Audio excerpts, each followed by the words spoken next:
우리가 어제까지 묵상한 것은 일곱 나팔 재앙에 관련된 것이었습니다. 나팔을 불 때마다 하나님께서 내리시는 심판의 재앙이 임하였고, 일곱째 나팔을 불 때에는 하나님의 나라와 또 그의 통치가 완성되는 것을 볼 수가 있었습니다. 요한계시록에는 총 3개의 시리즈가 있다고 했습니다. 일곱인의 시리즈, 일곱 나팔 시리즈, 그리고 남아있는 일곱 대접 시리즈가 있는데, 그 일곱 대접의 재앙이 나타나기 전에 오늘 본문을 포함한 12장부터 14장까지의 말씀이 나와 있는데, 그것이 이제 일곱 대접을 이제 시작하기 전에 어떤 배경에서 일곱 대접이 진행이 되고 있는지를 보여주는 배경의 역할을 하기도 하고, 또 교회를 향한 적그리스도가 어떤 공격을 하고 있는지, 또 그 공격 가운데 하나님께서 어떻게 자기 백성을 보호하는지를 보여주는 그런 본문이 오늘 본문이기도 합니다. 오늘의 본문을 읽어보고 우리가 교훈을 받기를 원합니다.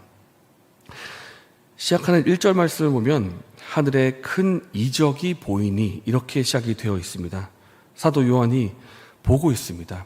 하나님께서 하늘에서 큰 환상의 어떤 모습들을 보여주고 계시고, 이 환상을 통해서 메시지를 보여주고 계시는데, 1절에 이 환상 가운데 한 여인이 나옵니다. 1절에 한 여인이 나오고 3절에 한 큰 붉은 용이 나옵니다. 그리고 이 한 여인에 대한 묘사가 있는데, 이 여인의 모습이 어떠한가? 태양을 옷처럼 입고 있고, 발 아래에는 달이 있고, 그리고 머리에는 12별의 관을 썼다, 이렇게 나와 있습니다. 그리고 2절 말씀 보니까 이 여인이 아이를 베고 있는데 해산을 하기 위해서 고통스러워하는 모습도 보이고 있습니다. 그렇다면 이 머리에 7별의 관을 쓴 여인이 누구일까요?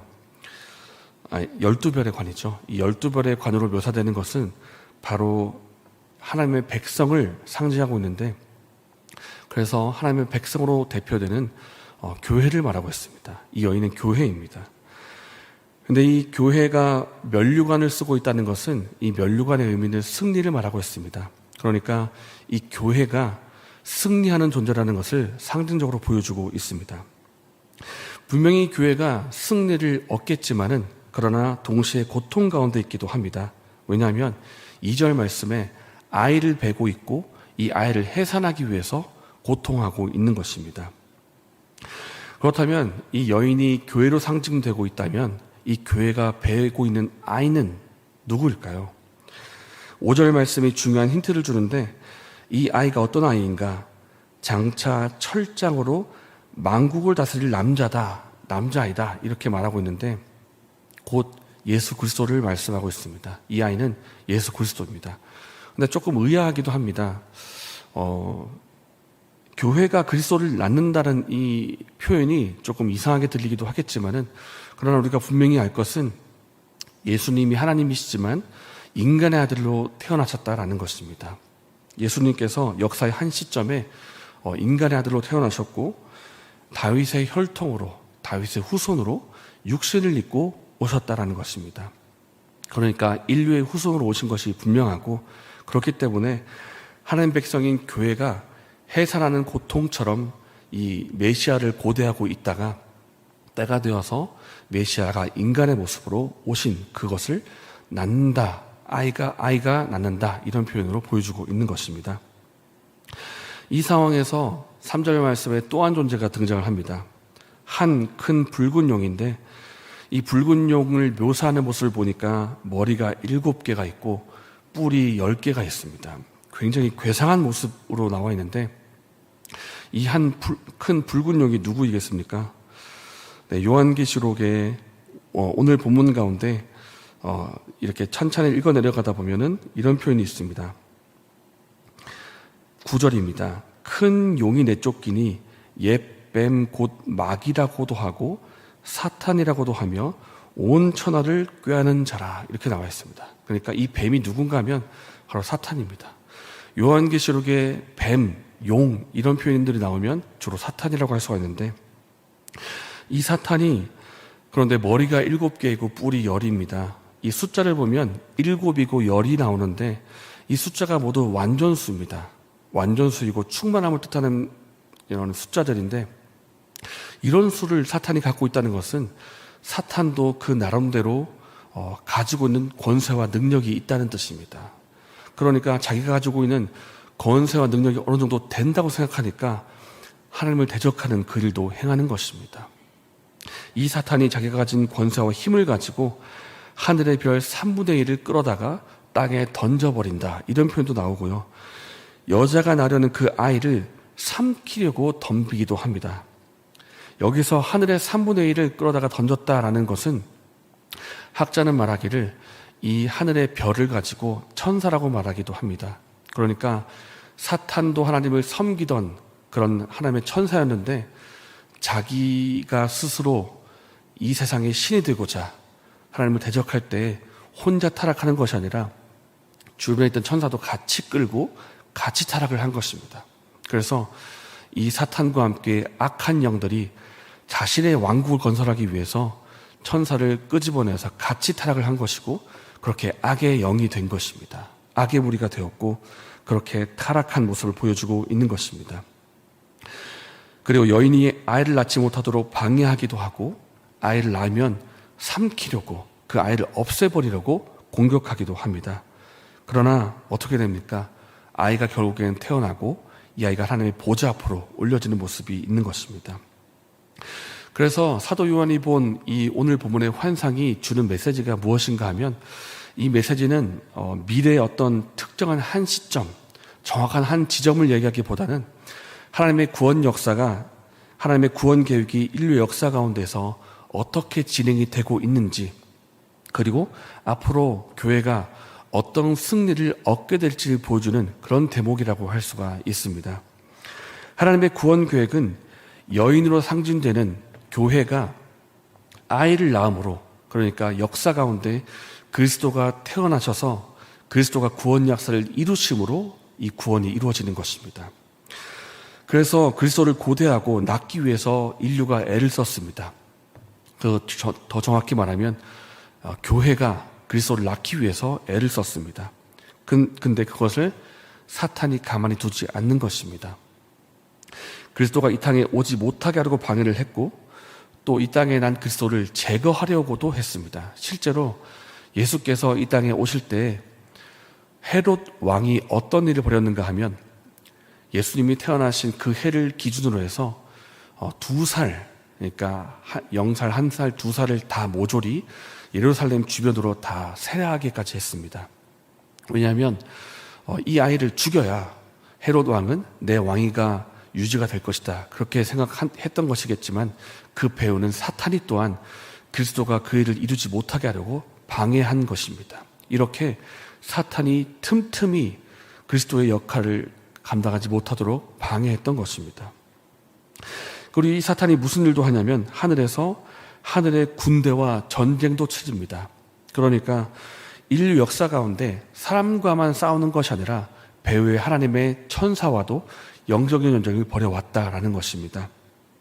그런데 8절에 어떻게 됩니까? 이 사탄이 이기지 못하고 패배를 하고요, 그리고 쫓겨나기까지 합니다. 그러니까 전쟁에서 졌다는 것입니다. 그리고 결국 하나님의 백성이 승리를 누리는 것을 우리에게 본문에서 보여주고 있는데, 함께 10절과 11절의 말씀을 읽겠습니다. 내가 또 들으니 하늘에 큰 음성이 있어 이르되, 이제 우리 하나님의 구원과 능력과 나라와 또 그의 그리스도의 권세가 나타났으니, 우리 형제들을 참소하던 자, 곧 우리 하나님 앞에서 밤낮 참소하던 자가 쫓겨났고, 11절입니다. 또 우리 형제들이 어린 양의 피와 자기들이 증언하는 말씀으로써 그를 이겼으니, 그들은 죽기까지 자기들의 생명을 아끼지 아니하였도다. 아멘.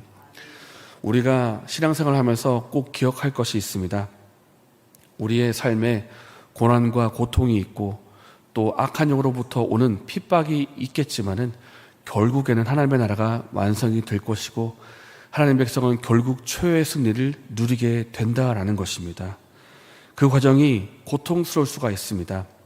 오늘 본문에 해산하는 여인처럼, 그리고 사탄으로부터 고통받는 여인처럼 우리의 삶에도 고통과 어려움이 있을 수 있겠으나, 분명한 것은 주님은 반드시 승리하시고 하나님 백성도 함께 승리를 누리게 된다라는 것입니다.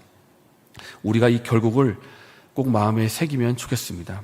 그런데 아직은 끝이 아닙니다. 아직은 완전히 끝이 아니기 때문에 패배한 사탄이 12절에서 어떻게 합니까? 아주 분노를 하면서 남은 시간 동안 내가 어떻게 하면 방해를 할까 하면서 아주 발악을 합니다. 자신의 시간이 얼마 남지 않은 것을 알고 어떻게든 방해를 하려고 발악을 하는데 교회를 핍박합니다. 15절 말씀을 한번 보십시오. 뱀이 강을 토하면서 여인을 떠내려 보내려고 하는데, 그러니까 뱀으로 상징되는 사탄이 여인으로 상징되는 교회를 핍박하는 것입니다. 완전 없애버리려고 핍박하는데, 그러나 하나님께서 어떻게 하십니까? 땅을 갈라내셔서 그 강물을 다 삼켜버립니다. 그러니까 하나님께서 자신의 백성과 교회를 지켜주신다, 보호하신다라는 것입니다. 분명히 고난과 핍박이 있지만 하나님께서 지키고 보호해 주십니다. 그리고 최후에는 승리를 누리게 하십니다.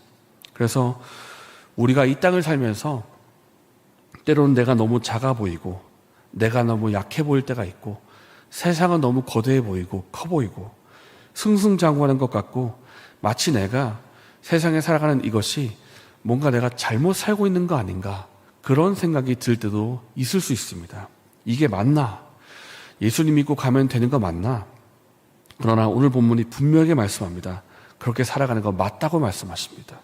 그렇게 믿음으로 사는 것이 맞고 끝까지 믿음으로 가라, 믿음의 경주를 완주하라, 이렇게 우리를 말씀을 통해서 격려하신다는 것을 기억하기를 원합니다. 11절을 보십시오. 또 우리 형제들이 어린 양의 피와 자기들이 증언하는 말씀으로써 그를 이겼다라고 말씀합니다. 이겼습니다.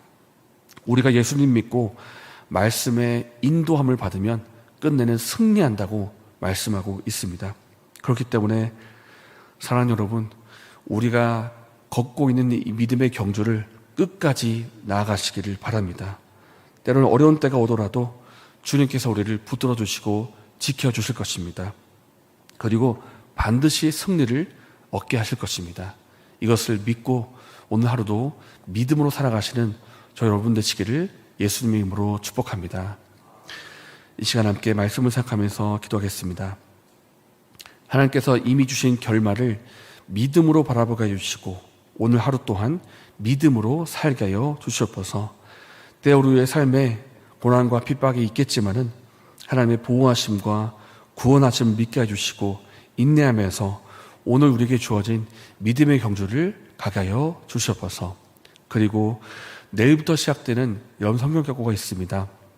유치부, 초등부 여름 성경학교가 하는데 하나님께서 날씨를 주관하시고 또 예비된 영혼을 보내주셔서 하나님의 풍성한 은혜가 있게 해달라고 기도하시면 좋겠습니다. 이렇게 기도하시고 개인적인 제목을 기도하신 후에 자유롭게 돌아가셨습니다.